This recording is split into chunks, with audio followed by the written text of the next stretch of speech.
ஹே all, வணக்கம் and welcome back to பாகிஸ் kitchen வார்மேலாக. இன்றைக்கி ஒரு வித்தியாசமான vlog தான் பார்க்க போகிறோம். குக்கிங் vlog தான் நம்ம சேனலில் பொறுத்த வரைக்கும். அது என்ன அப்படின்னு பார்த்தீங்கன்னா, நான் ஆஃப்டர்நூனுக்கு என்ன குக் பண்ணுறேன், அப்புறம் இன்றைக்கி ஒரு நல்ல டிஷ் உங்களுக்கு ஒரு புதுசாக ஒரு டிஷ்ஷும் சொல்லித்தரேன். நார்மல் டிஷ்ஷஸ் பண்ணுற மாதிரி பண்ணிவிட்டு இன்னொரு டிஷ்ஷும் உங்களுக்கு நான் சொல்லித்தரேன். அந்த ஒரு ஸ்பெஷல் டிஷ் நம்ம வந்து இந்த வாழைத்தண்டு யூஸ் பண்ணி பண்ண போகிறோம். இந்த தண்டு வந்து நம்ம வீட்டில் வளர்ந்த வாழை மரத்துலேருந்து கட் பண்ண தண்டு தான். இதை வச்சு கிரில்டு வாழைத்தண்டு அப்படிங்கிற ரெசிபி நான் இன்றைக்கி உங்களுக்கு சொல்லித்தர போகிறேன். அதுக்கு முன்னாடி நீயோட லஞ்ச் எல்லாம் ப்ரிப்பேர் பண்ணி முடிச்சுட்டு இதோட ஸ்டெப்ஸ் எல்லாம் என்னன்ட்டு பார்க்கலாம். முன்னாடி லஞ்சுக்கு தேவையானதெல்லாம் நம்ம கட் பண்ணி வச்சுக்கலாம்.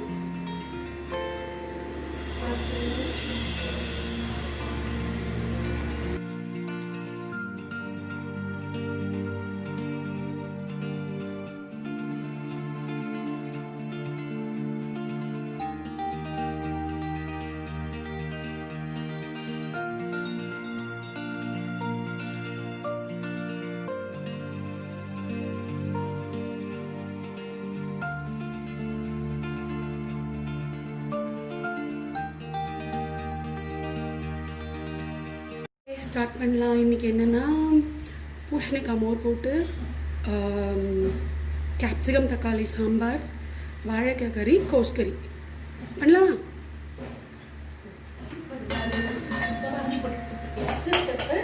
பருப்பு வேக வச்சு எடுத்து வச்சு சாம்பார். அதனால ஃபர்ஸ்ட் சாம்பார் வச்சுக்கணும். ஸோ நான் இது மண் பாத்திரத்தில் பண்ண போகிறேன். நீங்கள் எதில் வேணும்னு பண்ணிக்கலாம். அதுக்கு ஃபஸ்ட்டு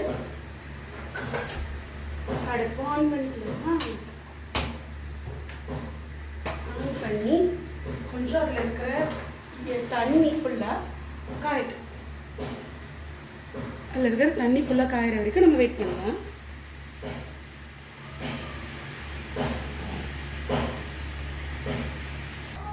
ஓகே, இப்போ வந்து இந்த சாம்பாருக்கு இந்த சட்டி காயிட்டோம். அதுக்குள்ளே நம்ம பூசணிக்காய் மோர் கொடுக்க பூசணிக்காயை வேக வச்சுக்கலாம்.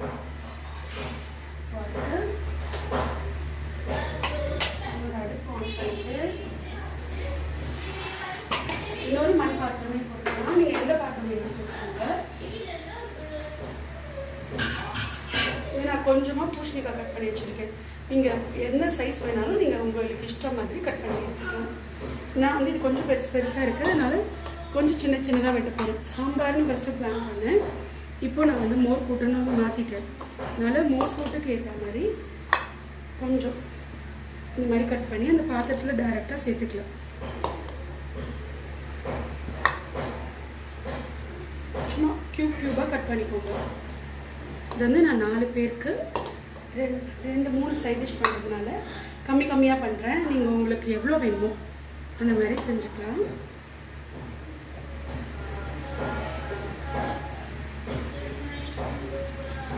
இப்போது அந்த பூசணிக்காய் மோர் கூட்டுக்கு பூசணிக்காய் சேர்த்துருக்கோம். அதுக்கு நடுவில் இதில் நான் கொஞ்சமாக சாம்பாருக்கு எண்ணெய் சேர்த்துக்கிறேன். நீங்கள் உங்களுக்கு என்ன வேணுமோ சேர்த்துக்கோங்க. நான் தேங்காய் எண்ணெய் யூஸ் பண்ணுறேன். சேர்த்துக்கலாம். இப்போது அந்த எண்ணெய் சூடாகிறதுல நம்ம இந்த பூசணிக்காய் மோர் கூட்டுக்கு தேவையான அளவு உப்பு, பூசணிக்காய்க்கெல்லாம் கம்மியாக சேர்த்துக்கோங்க. உப்பு தண்ணியும் சேர்த்து நம்ம பூசணிக்காயை வேக வைக்கலாம்.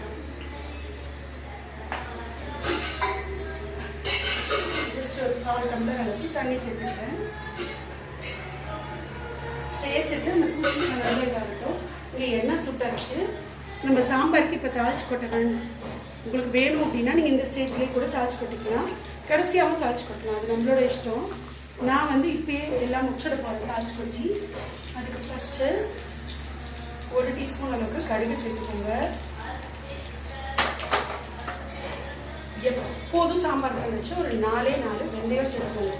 நிறையா சேர்க்க வேணாம், ஒரு 4 வெந்தயம். இதே மாதிரி பருப்பு வேக வைக்கணும். நீங்கள் 4 வெந்தயம் சேர்க்கணும் அப்படின்னா ரொம்ப நல்லது. வெந்தயம் வந்து உடம்புக்கு குளுமை, அதே மாதிரி வந்து ரொம்ப நல்லது. வயிற்று வலி அதெல்லாம் வராமல் பார்த்துக்கணும்.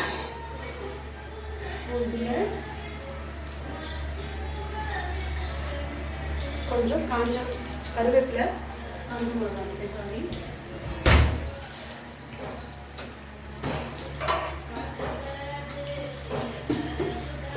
ஒரே ஒரு ரெட் சில்லி, அவ்வளோதான்.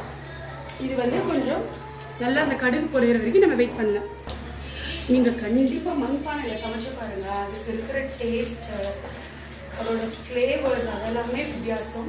இப்போ இதெல்லாம் நல்லா பொரிஞ்சோடனே நான் வந்து ஒரு 1.5 கேப்சிகம் அளவுக்கு கட் பண்ணி வச்சுருக்கேன், அதை சேர்த்துக்கலாம்.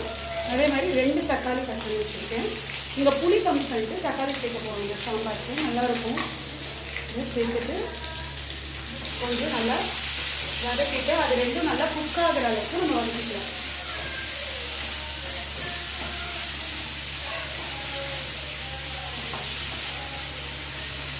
நல்லா குக் ஆகட்டும். இப்போ நான் இதில் வந்து மஞ்சள் பொடியும் உப்பும் சேர்த்துட்டேன். நடுவில் வந்து டெம்பரேச்சர் ஜாஸ்திங்கிறதுனால ஃபோனில் கேமரா ஆன் ஆகலை. இப்போ இது நல்லா வதங்கிட்டு இருக்கல. இப்போ இந்த பூசணிக்காய் மோர் போட்டுக்கு நம்ம அரைக்க வேண்டியது சொல்கிறேன். நான் எடுத்த ஒரு 50 கிராம்ஸ் ஆஃப் பூசணிக்காய்க்கு ஒரு 1/4 மூடி தேங்காய், 2 பச்சை மிளகாய், உங்கள் காரத்துக்கு ஏற்ற மாதிரி நீங்கள் பச்சை மிளகாய் அட்ஜஸ்ட் பண்ணிக்கோங்க. ஒரு 1/2 டீஸ்பூன் அளவுக்கு ஜீரகம், இது 3 சேர்த்துருக்கோம். இது இப்போ பேஸ்ட்டாக அரைச்சி எடுத்துக்கலாம். அதுக்கு நடுவில் இந்த சாம்பாருக்கு இது நல்லா ஃப்ரை ஆகிடுச்சு இல்லையா? இப்போ இதில் நம்ம புளி தண்ணி சேர்த்துக்கலாம். நான் வந்து ஒரு சின்ன நெல்லிக்காய் அளவு தான் போட்டேன். ஏன் அப்படின்னா தக்காளி சேர்க்கறதுனால.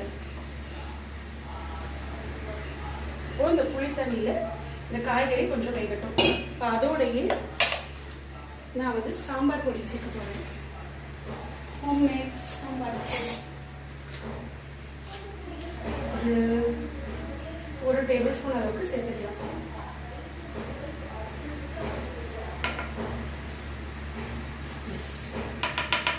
காரம் ஜாஸ்தி வேணும்னா நீங்கள் நிறைய சேர்த்துக்கோங்க, இல்லாட்டி கம்மியாக சேர்த்துக்கோங்க, அது உங்கள் விருப்பத்தை பொறுத்து. இப்போ இதையும் நல்லா மிக்ஸ் பண்ணி இந்த புளி அண்ட் சாம்பார் பொடியோட ரா ஸ்மெல் போகிற அளவுக்கு இதை குக் பண்ணிக்கலாம்.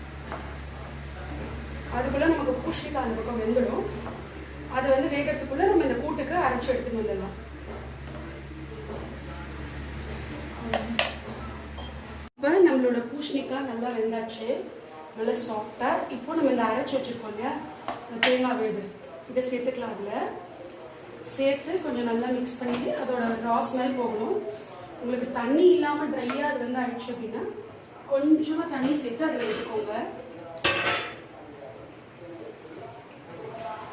நான் ஒரு 2 டேபிள் ஸ்பூன் அளவுக்கு மட்டும் தண்ணி சேர்த்துருக்கேன்.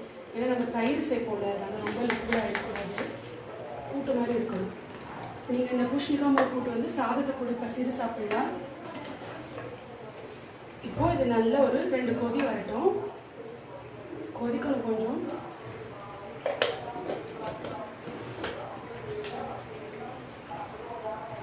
இப்போ நம்மளோட சாம்பாரும் நல்லா கொதிச்சாச்சு. இந்த பொடி அந்த புளியோட ரா ஸ்மெல் போயாச்சு. நான் வேக வச்சு எடுத்து வச்சிருக்கேன். பருப்பு கொஞ்சம் சேர்த்துக்கிறேன். ஒரு 1/4 கப் அளவுக்கு பருப்பு நல்லா வேக வச்சது இதில் ஆட் பண்ணிக்கலாம். சில பேருக்கு சாம்பார் தண்ணியாக பிடிக்கும், சில பேருக்கு கெட்டியாக பிடிக்கும். அதெல்லாம் உங்கள் விருப்பத்துக்கு ஏற்ற மாதிரி நீங்கள் கன்சிஸ்டன்சி அட்ஜஸ்ட் பண்ணிக்கலாம். ஃபஸ்ட்டே தாளிச்சு கொட்டணும் அப்படின்னா அந்த தாளிப்போடு சேர்த்து இது வேகரிச்ச வந்து ஒரு நல்ல ஃப்ளேவர் கொடுக்கும். கடைசியாக தாளிச்சு கொட்டும் போதும் அது ஒரு வித்தியாசமான டேஸ்ட் கொடுக்கும். அதனால் உங்கள் இஷ்டம், நீங்கள் எப்படி வேணால் பண்ணிக்கலாம். இப்போ இது ஒரு 1 மினிட் அளவுக்கு இந்த தேங்காய் கலவையோட கொதிக்கட்டும். அந்த ஜீரகம் அண்ட் பச்சை மிளகாவோட பச்சை வாசனை மட்டும் தான் போடணும். அது கொதிக்கட்டும். இப்போ சாம்பாரும் நமக்கு அதே அளவுக்கு கொதிக்கணும். கொதிச்சோடனே நான் காட்டுறேன். இப்போ மோர் கூட்டுக்கு இந்த அளவு கொதிச்சா போகிறோம். அடுப்பு ஆஃப் பண்ணிட்டேன். மஞ்சட்டிங்கிறதுனால அடுப்பு ஆஃப் பண்ணி கொஞ்சம் நேரத்துக்கு கொதிக்கும். இந்த கேப்லேயே நீங்கள் என்ன பண்ணலாம், கொஞ்சம் கெட்டியாக தயிர், என்கிட்ட கெட்டியான தயிர் தான் இருக்குது. உங்ககிட்ட லிக்விடாக இருந்தால் கூட, அதாவது கொஞ்சம் கெட்டித்தன்மை கம்மியாக இருந்தால் கூட ஓகே. நீங்கள் தயிர் வந்து ஒரு கிண்ணத்தில் எடுத்துக்கோங்க. ஒரு 2 குழிக்கரண்டி, சின்ன குழிக்கரண்டியில் ஒரு 2 கரண்டி தயிர் இந்த மாதிரி எடுத்துட்டு அதை நல்லா வந்து லம்ஸ் இல்லாமல் மிக்ஸ் பண்ணிக்கோங்க. லம்ஸ் இல்லாமல் மிக்ஸ் பண்ணி இப்போ அந்த கூட்டில் அதை சேர்க்கணும். தயிர் விட்டு கொதிக்கணுங்கிற அவசியம் இல்லை. அதனால் அடுப்பை ஆஃப் பண்ணிவிட்டு நம்ம அதை சேர்த்தா போகிறோம். சேர்த்து நல்லா ஒரு மிக்ஸ் பண்ணிக்கோங்க. இவ்வளோதான். இன்னும் ஒரே ஒரு இன்க்ரீடியண்ட் சேர்க்கணும், 2 இன்க்ரீடியண்ட். அது வந்து ராவாக சேர்க்கணும். இதுக்கு நீங்கள் தாளிச்சு கொட்டணுங்கிற அவசியம் கூட இல்லை, வேணும்னா நீங்கள் தாளிச்சு கொட்டிக்கலாம். இப்போ இதுக்கு இன்னும் ஒரு இன்க்ரீடியன்ஸ் சேர்த்துறவா. இது நமக்கு சாம்பாரும் கொதிச்சாச்சு, ஆஃப் பண்ணிட்டேன். நான் சொன்ன 2 இன்க்ரீடியன்ஸ் சொன்னேன் இல்லையா, அதில் ஒன்று வந்து பச்சை கருவேப்பிலை சேர்த்துட்டு சும்மா ஒரு டீஸ்பூன் அளவுக்கு அப்படியே தேங்காய் எண்ணெயும் சேர்த்துக்கணும். அவ்வளோதான், மோர் போட்டு ரெடி. நம்மளோட பூஷணிக்காய் மோர் போட்டு ரெடி. நம்மளோட கேப்சிகம் தக்காளி சாம்பார் ரெடி. அடுத்தது இப்போ 2 கறி தான், அதையும் பண்ணிவிட்டு உங்களுக்கு அந்த வாழைத்தண்டு, கிரில்டு வாழைத்தண்டு எப்படி பண்ணும் அப்படின்னு காட்டுறேன். சொன்னல இந்த வீடியோவில் உங்களுக்கு ஒரு வாழைத்தண்டு யூஸ் பண்ணி ஒரு ரெசிபி சொல்லி தரேங்க. அது வந்து கிரில்டு வாழைத்தண்டு. அதுக்கு ஃபர்ஸ்ட்டு வாழைத்தண்டை நம்ம இந்த மாதிரி அந்த மேலே இருக்கிற ஸ்கின் எடுத்துட்டு அந்த நரம்பெல்லாம் இல்லாமல் கட் பண்ணி எடுத்துட்டு போகிறோம். அதுக்கு ஃபர்ஸ்ட்டு ரவுண்டாக தான் வேணும் நமக்கு வாழைத்தண்டு. ஸோ 2 கார்னர்ஸையும் ஃபஸ்ட்டு கட் பண்ணிக்கோங்க. உங்களுக்கு வாழைத்தண்டில் எக்கச்சக்கமாக நார் வரும். ஒரே சைஸில் இருக்கிற மாதிரி நீங்கள் ரவுண்டாக கட் பண்ணிங்கன்னா நல்லது. அப்போ ஈவனாக க்ரில் ஆகி உங்களுக்கு வரும். நான் க்ரில் பேனில் தான் பண்ண போகிறேன். உங்களுக்கு இதை நான் இப்போ கட் பண்ணிட்டு உங்களுக்கு காட்டுறேன். இந்த மாதிரி நார் வரும்ல, அதை எப்படி எடுக்கணும்னா இப்போ உங்களுக்கு சொல்கிறேன். இந்த 2 பீஸ் இருக்குல்ல, இந்த 2 பீஸை நல்லா ஒன்றோட ஒன்று ஸ்க்ரப் பண்ணிங்க அப்படின்னா ஒரே பக்கமாக கலெக்ட் ஆகிடும் நார். இப்போ நமக்கு எடுக்கிறது ஈஸி. பார்த்தீங்க அப்படின்னா இப்படி கிளியராக வந்துடும். இந்த மாதிரி கிளியராக வரணும். ஒவ்வொரு பீஸையும் இந்த மாதிரி ரவுண்டாக இந்த அளவுக்கு திக்னஸ் இருந்தால் போதும். இதுக்கு மேலே திக்னஸ் வேணும்னு அவசியம் இல்லை. இந்த மாதிரி ரெடி பண்ணிக்கலாம்.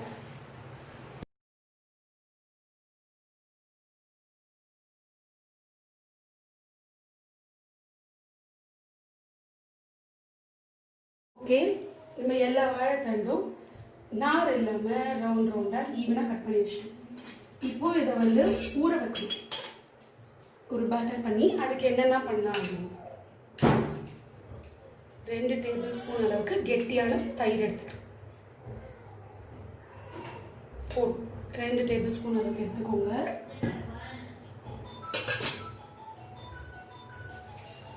இப்போ அதுக்கு அதே மாதிரி மசாலாஸ்லாம் சேர்க்க போவோம்.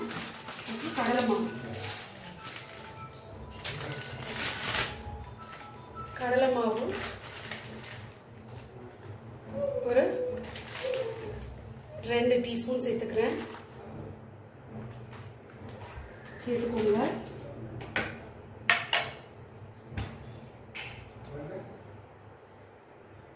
ஒரு 1/4 டீஸ்பூன் அளவுக்கு இஞ்சி போடுவாங்க.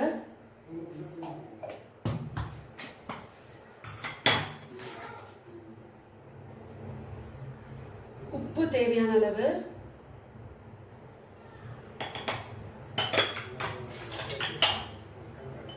சில்லி பவுடர் ஒரு 1 டீஸ்பூன்.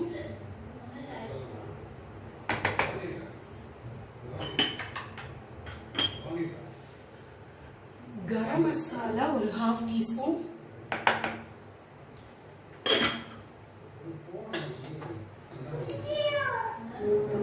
மஞ்சள் பொடி ஒரு பிஞ்ச் சேர்த்துக்கலாம்.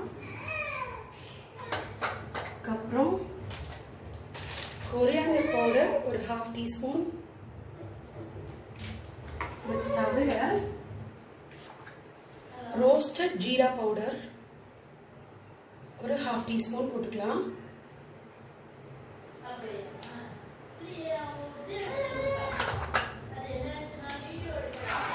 அப்புறம் 1 டீஸ்பூன் அளவுக்கு கஸ்தூரி மேத்தி. 1 டீஸ்பூன் கஸ்தூரி மேத்தியை நல்ல கையில் இப்படி கசக்கி இதில் சேர்த்துட்டு இப்போ நம்ம எல்லா மசாலாஸும் சேர்த்துட்டோம் இல்லையா, இதை நல்ல திக்காக ஒரு பேஸ்ட்டாக, ரொம்ப திக்காக இருந்தது அப்படின்னா நீங்கள் இன்னும் கொஞ்சம் தயிர் ஆட் பண்ணிக்கலாம். இதை நல்ல இந்த மேரினேஷனில் ஊற விட போகிறோம். நான் வந்து ஃப்ரிட்ஜில் வச்சு ஒரு 1/2 டே, மத்தியானம் டைம் வந்து 1 மணி ஆகுது. நான் ஈவினிங் ஸ்நாக்குக்கு தான் இது பண்ண போகிறேன். ஒரு 5 o'clock தான். ஒரு 3-4 hours நான் ஃப்ரிட்ஜில் வச்சு நல்ல மேரினேஷன் பண்ண போகிறேன். நீங்கள் இதில் வேணும் உங்களுக்கு இன்னும் கொஞ்சம் புளிப்பாக வேணும். என்னோட தயிர் புளிப்பு கிடையாது, சாட் மசாலாவோ இல்லாட்டி வந்து லெமன் ஜூஸ் எது வேணாலும் நீங்கள் சேர்த்துக்கலாம். நான் இன்னைக்கு அதை எதுவுமே சேர்க்கலை. சர்வ் பண்ணும்போது வேணா சேர்த்துக்கலாம். இந்த மாதிரி திக்காக இந்த பேட்டர் ரெடி பண்ணிக்கோங்க. ரெடி பண்ணிவிட்டு இதில் எல்லா வாழைத்தண்டையும் போட்டு நல்லா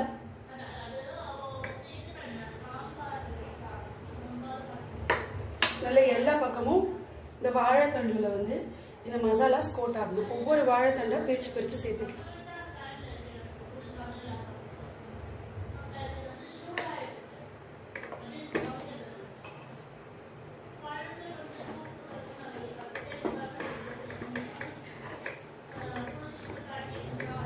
கடலை மாவு சேர்க்கறச்சு இதுக்கு ஒரு நல்ல ஒரு கோட்டிங் கொடுக்கும். அதே மாதிரி நீங்கள் டிக்காலாம் செய்கிறோங்க, அதெல்லாமும் இதே தான். நம்ம வந்து யூஸ் பண்ணுற மசாலாஸ், தயிர், அதுக்கும் நீங்கள் கடலை மாவு போட்டு பாருங்கள், சூப்பராக இருக்கும். இது வந்து கிட்டத்தட்ட கிரில்டு வாழைத்தண்டு டிக்கா. வாழைத்தண்டில் நம்ம எல்லாரும் பொதுவாக பொரியல், மோர் கூட்டு அதெல்லாம் தான் பண்ணுவோம். இப்போது இதில் இந்த வாழைத்தண்டோட எல்லா வாழைத்தண்டையும் எல்லா பக்கமும் ஈக்குவலாக இந்த மசாலாஸ் வந்து கோட்டாக இருக்கிற அளவுக்கு வச்சுட்டு நான் இதை வந்து லிட் வச்சு க்ளோஸ் பண்ணி ஃப்ரிட்ஜில் வைக்க போகிறேன் ஒரு 3-4 ஹவர்ஸ்க்கு. நீங்கள் வேணும் அப்படின்னா ஒரு 1/2 hour அது குறைஞ்சது ஊற விட்டுட்டு நீங்கள் பண்ணுங்கள், சூப்பராக இருக்கும். இந்த வாழைத்தண்டில் எல்லாமே இதுவாகிடும். இப்போ இதை நான் க்ளோஸ் பண்ணி ஃப்ரிட்ஜில் வைக்க போகிறேன். 5:30 ஆகிடுச்சு. நான் 1 o'clock வச்சேங்க. இப்போ 5:30. இந்த வாழைத்தண்டெல்லாம் நல்லா இப்போ ஊறியாச்சு. இப்போ நான் இங்கே ஒரு க்ரில் பேன் வச்சுருக்கேன். நீங்கள் நார்மல் தோசை தவா எனி ஃப்ரைங் பேன் எடுத்துக்கலாம். அதில் நீங்கள் குக்கிங் ஆயில் இல்லை கோகோனட் ஆயில் எதுவும் உங்களுக்கு வேணுமோ சேர்த்துக்கலாம். நான் நார்மல் குக்கிங் ஆயில் சேர்க்குறேன். ஒரு டீஸ்பூன் அளவுக்கு இந்த ஃபுல் பேன்லேயும் படுற மாதிரி 1 டீஸ்பூன் சேர்த்தாலே போதும். நல்லா இந்த ஃபுல் பேன்லேயும் ஸ்ப்ரெட் பண்ணி வச்சுக்கோங்க.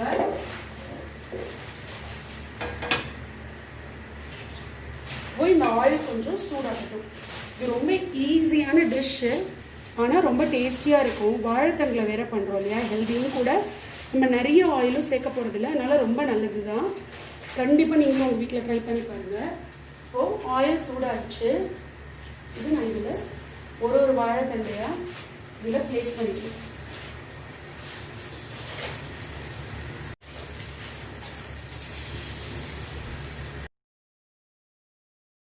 இதை வந்து ஒரு சைடு ஒரு 1 minute அடுத்த சைடு ஒரு 1 minute குக் பண்ணாலே போதும். உங்களுக்கு வாழைத்தண்டில் ஈஸியாக குக் ஆகிடும். இப்போ இதை வந்து நீங்கள் ஒரு ஸ்பூன் வச்சு திருப்பி விட்டுக்கலாம். இப்போ நான் இதெல்லாம் திருப்பி விட்டுக்க போகிறேன். அடுத்த சிம் பண்ணிக்கோங்க. நல்லா இது டோஸ்ட் ஆகிடும். உங்களுக்கு கிரில் பண்ணி செம்மையாக இருக்குங்க வாழைத்தண்டு சாப்பிட்றதுக்கு. கண்டிப்பாக நீங்களும் ட்ரை பண்ணி பாருங்க.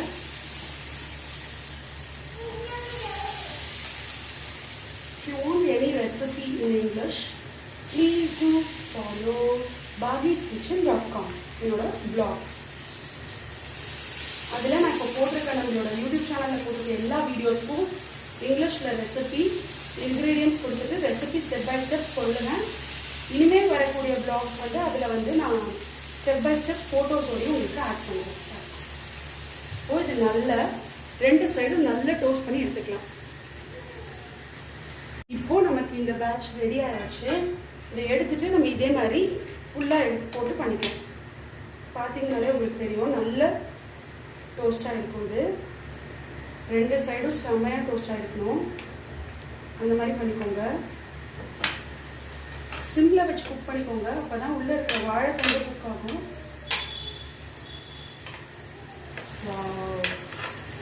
செம்ம இது அப்படியே இது பாருங்க, அழகாக கிரில் ஆகிருக்கு இல்லையா.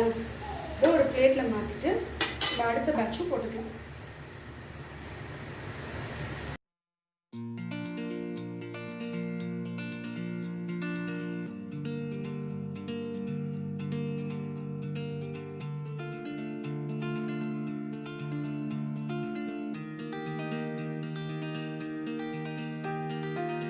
அவ்வளோதான், நம்மளோட டேஸ்டியான கிரில்டு வாழைத்தண்டு ரெடி.